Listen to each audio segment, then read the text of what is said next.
தாயின் மணிக்கொடி சொல்லுது ஜெய்ஹிந்த். தாயகம் காத்திட தன்னலம் போக்கிட சொல்லுக ஜெய்ஹிந்த். என் இந்திய தேசமிது ரத்தம் சிந்திய தேசமிது. என் இந்திய தேசமிது ரத்தம் சிந்திய தேசமிது. காந்தி மகான் வந்த கண்ணிய பூமி இது. Hi friends, welcome to Madras bakery. இன்றைக்கி சுதந்திர தினம் இல்லைங்களா, அதனால என்னுடைய ஃப்ரெண்ட்ஸ் அனைவருக்கும் சுதந்திர தின நல்வாழ்த்துக்கள். இன்றைக்கி நம்ம என்ன பார்க்க போகிறோன்னா, ஒரு கேக் ரெசிபி தான் பார்க்க போகிறோம். அதுக்கு ஒரு பவுலில் 1 கப் அளவுக்கு பட்டரை நல்லா உருக்கிட்டு நல்லா பீட் பண்ணி எடுத்துக்கலாம். எடுத்துட்டு 200 கிராம் அளவுக்கு நான் சுகர் பவுடர் சுகர், அதாவது பவுடர் சுகர்னால் ஒன்றும் கிடையாது, மிக்சியில் சர்க்கரையை நல்லா அடிச்சுட்டு ஒரு 4-5 தடவை போல் நல்லா சளிச்சு எடுத்துக்கணும். அதை கொஞ்சம் கொஞ்சமாக கலந்து நம்ம பட்டரோட நல்லா கலரணும். நல்லா பட்டரும் பவுடர் சுகரும் நல்லா மெல்ட் ஆகி இந்த கன்சிஸ்டன்சிக்கு வந்ததுக்கு பிறகு நம்ம இன்னொரு பவுலில் 3 முட்டையை உடைச்சி எடுத்து வச்சுக்கலாம். அந்த 3 முட்டையும் ரூம் டெம்பரேச்சரில் இருக்கணும். ஃப்ரிட்ஜில் வச்சுருந்தீங்கன்னா ரூம் டெம்பரேச்சரில் மாற்றி வச்சுக்கோங்க.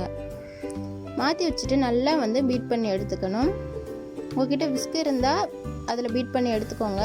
இல்லாட்டி நார்மலாக இந்த மாதிரியே ஸ்பூனில் நம்ம கலந்து விட்டுக்கலாம். ஆனால் நல்லா எவ்வளோ முட்டை பீட் பண்ணுறீங்களோ அந்த அளவுக்கு தான் கேக் சாஃப்டாக வரும். நல்லா பீட் பண்ணி எடுத்ததுக்கு பிறகு நான் 200 கிராம் பவுடர் சுகருக்கு 200 கிராம் மைதா கொஞ்சம் கொஞ்சமாக நம்ம கலந்து விட்டு எல்லாத்தையும் கலந்து விட்டுக்கலாம். ஏற்கனவே 100 கிராம் போல் ஆட் பண்ணியாச்சு மைதா. மீதமுள்ள 100 கிராம் மைதாவில் 1 டேபிள் ஸ்பூன் அளவுக்கு பேக்கிங் பவுடர் ஆட் பண்ணிவிட்டு நல்லா கலந்து விட்டு இந்த மாதிரி கலந்து விட்டுட்டு நம்ம முட்டை கலவையோடு சேர்த்துக்கலாம். இந்த மாதிரி சேர்க்கும் பொழுது நம்மளுக்கு பேக்கிங் பவுடர் தனித்தனியாக திட்டுகளாக இல்லாமல் கலவையோடு ஒன்றோட ஒன்று சேர்ந்துடும்.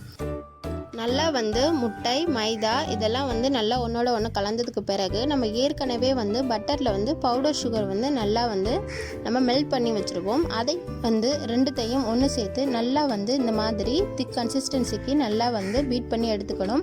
இந்த மாதிரி உங்களுக்கு கட்டிகள் இல்லாமல் வரணும் அப்படின்னா விஸ்கில் பண்ணும்போது ரொம்ப நேரம் ஆகும். அதுவே உங்ககிட்ட விஸ்க் இல்லை அப்படின்னா ஒரு மிக்ஸி ஜாரில் நம்ம சேர்த்துருக்க கலவைகள்லாம் சேர்த்துட்டு ஒரு 1 நிமிடம் போல் பீட் பண்ணி எடுத்தீங்க அப்படின்னா நம்மளுக்கு கட்டிகள் இல்லாத கலவை ரெடி ஆகிடும்.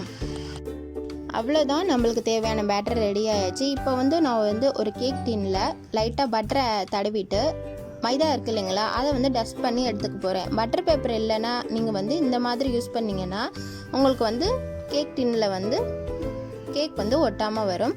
அவ்வளோதான், கேக்கோட பேட்டர் நம்ம ஊற்றிடலாம். ஊற்றிட்டு பார்த்திங்கன்னா பபுள்ஸ் இதில் அதிகமாகவே இருக்கும். அதை இந்த மாதிரி லைட்டாக தட்டி விட்டிங்கன்னா கரெக்டாக ஆகிடும். இல்லாட்டி ஒரு ஸ்பூனை வச்சு இந்த மாதிரி நீங்கள் இப்படி ஸ்மூத் பண்ணி விட்டிங்கன்னா கூட அதில் உள்ள ஏர் பபிள்ஸ்லாம் போயிடும். எதுக்காக அந்த ஏர் பபிள்ஸ் போகணும் அப்படின்னா கேக் நல்லா வெந்து வரும்போது அங்கங்கே குழிகளாக இல்லாமல் இருக்கணுன்றதுக்காக இந்த மாதிரி நம்ம பண்ணுறோம். இப்போது ஒரு குக்கரில் கீழே கல்லுப்பு போட்டுட்டு மேலே ஒரு ஸ்டாண்டு வச்சுட்டு நம்ம ரெடி பண்ணி வச்சுருக்க கேக் பேட்டரை நம்ம உள்ளே வச்சிடலாம். வச்சுட்டு மேலே நம்ம குக்கர் மூடும் பொழுது விசில் போடக்கூடாது. உள்ளே நம்ம லெட்டு போடுவோம் இல்லைங்களா கருப்பு கலரில், அதுவும் போடாமல் ஒரு 30-35 நிமிடம் போல் பேக் பண்ணி எடுத்துக்கோங்க. ஒரு ஸ்டிக் வச்சு குத்தி பாருங்கள். பேக் பண்ணியிருந்தா எடுத்துருங்க. இல்லாட்டி மறுபடியும் ஒரு 10 நிமிஷம் போல் பேக் பண்ணி எடுத்திங்கன்னா கேக் ரெடி ஆகிடும். அவ்வளோதான். இப்போ இந்த ஓரங்கள்லாம் நம்ம எடுத்து விட்டுறலாம். இந்த மாதிரி ஓரங்கள் நம்ம எடுத்து விட்டும் பொழுது தான் நம்ம கீழே தட்டும் பொழுது நமக்கு கேக் ரொம்ப அழகாக ரவுண்ட் ஷேப்பில் வரும். அதனால தான் இந்த மாதிரி தட்டுறோம். இந்த மாதிரி லைட்டாக தட்டினீங்க அப்படின்னா நம்மளுடைய கேக் ரொம்பவே அருமையாகவே வந்துடும். இதை ஒரு பிளேட்க்கு நான் ட்ரான்ஸ்ஃபர் பண்ணிடுறேன். பார்க்கும்பொழுதே தெரியும் எவ்வளோ ஃப்ளஃபியாக கேக் அருமையாகவே வந்திருக்கு அப்படிங்கிறது. இப்போ நம்ம இந்த மேலே உள்ள பார்ட்ஸை நம்ம எடுத்துக்கலாம். அதை எடுக்கும்பொழுது தான் நம்ம க்ரீம் அப்ளை பண்ண முடியும். இது இந்த கேக்குக்கு கிடையாது, நம்ம எந்த கேக் செஞ்சாலுமே இந்த மேலே உள்ள ஓரங்களை லைட்டாக இந்த மாதிரி நம்ம கட் பண்ணி எடுத்துக்கணும். கட் பண்ணி எடுத்தால் தான் நம்ம க்ரீமோ இல்லை ஒரு எந்த விதமான ஒரு டெக்கரேஷனோ நம்ம பண்ண முடியும். அவ்வளோதான், ஓரங்களெல்லாம் வெட்டி எடுத்தாச்சு. பார்க்கும்போதே உங்களுக்கு தெரியும் கேக் எவ்வளோ சாஃப்டாக வந்திருக்கு அப்படிங்கிறது. நம்ம அதிகபட்ச இன்க்ரீடியன்ஸ்லாம் எதுவுமே சேர்க்கவே கிடையாது, உங்களுக்கு பார்த்தாலே தெரியும். இந்த கேக்கை டெக்கரேட் பண்ணுறதுக்காக நான் ஒரு ஃப்ரோஸ்டிங் மாதிரி பண்ணியிருக்கேன். என்ன அப்படின்னு பார்த்தீங்கன்னா, ஒரு பவுலில் 1 கப் அளவுக்கு வந்து கார்ன்ஃப்ளவர், 1 கப் அளவுக்கு சுகர், 2 கப் அளவுக்கு தண்ணி நல்லா வந்து ஆட் பண்ணிவிட்டு நல்லா இந்த மாதிரி கலந்து விட்டுடலாம். நான் ஸ்டவ்வில் வைக்கல. அதுக்கு பிறகு எல்லாம் ஒன்றோட ஒன்றா கட்டிகள் இல்லாமல் கலந்ததுக்கு பிறகு வந்து இந்த மாதிரி நீங்கள் அடுப்பில் வச்சு ஸ்டவ்வில் வந்து ஒரு 5லேருந்து 10 நிமிடம் போல் பண்ணிங்க அப்படின்னா வந்து இந்த கன்சிஸ்டன்சிக்கு வந்து வந்துடும். இதில் வந்து உங்களுக்கு தேவையான ஃபுட் கலர் வந்து ஆட் பண்ணிக்கலாம். நான் வந்து சுதந்திர தினம் அப்படிங்கிறதுனால வந்து பாதி பாதியாக வந்து நான் பேட்டரை வந்து பிரிச்சுட்டு ஒன்றுத்தில் வந்து க்ரீன் கலர், ஒன்றுத்தில் வந்து ஆரஞ்சு கலர், அடுத்ததாக நடுவில் வந்து ஒயிட் கலருக்கு வந்து நான் வந்து க்ரீம் வந்து அப்ளை பண்ணியிருக்கேன். உங்கள்கிட்ட க்ரீம் இல்லை அப்படின்னா வந்து கேர்டில் வந்து நல்ல கெட்டியான தயிரில் வந்து கொஞ்சமாக வந்து சுகர் ஆட் பண்ணிவிட்டு நம்ம தனியாக எடுத்து வச்சுக்கலாம். இப்போ வந்து ஒரு சைடு வந்து நம்ம செஞ்சு வச்சுருக்கிற க்ரீன் கலர் அப்ளை பண்ணிவிட்டு இன்னொரு சைடு வந்து ஆரஞ்சு கலர் இந்த மாதிரி நீங்கள் வந்து அப்ளை பண்ணிடலாம்.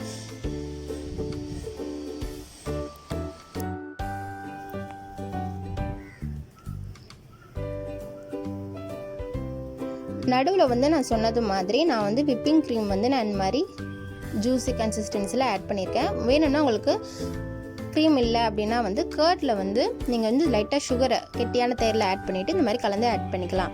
அடுத்தது வந்து நான் வந்து ப்ளூ கலர் வந்து நான் ஆட் பண்ணலை. எதுக்காக அப்படின்னு பார்த்தீங்கன்னா வந்து இந்திய தேசத்தில் வாழும் நம்ம அனைவர்களும் வந்து இந்தியர்கள்.